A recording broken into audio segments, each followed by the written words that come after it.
red light or blinking red and green?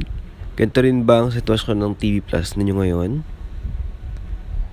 Blue screen at walang signal ang nakikita sa TV screen. Well, try this tech tips para maayos ang TV Plus mo. Blue screen no signal means hindi connected yung TV Plus on your television set. Blinking red and green lights means the antenna is not connected properly with your TV Plus device.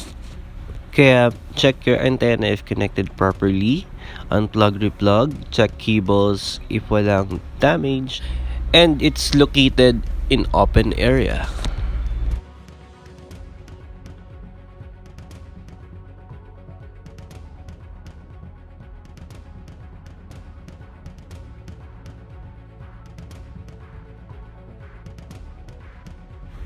At the back of your television set, check cables, imports.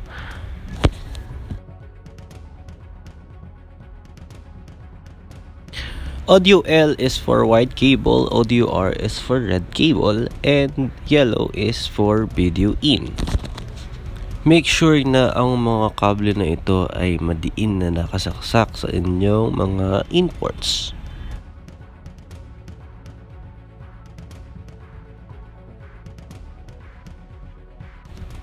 If the cable is completely inserted, use remote control and check input or source button to look for video or AV of your television set.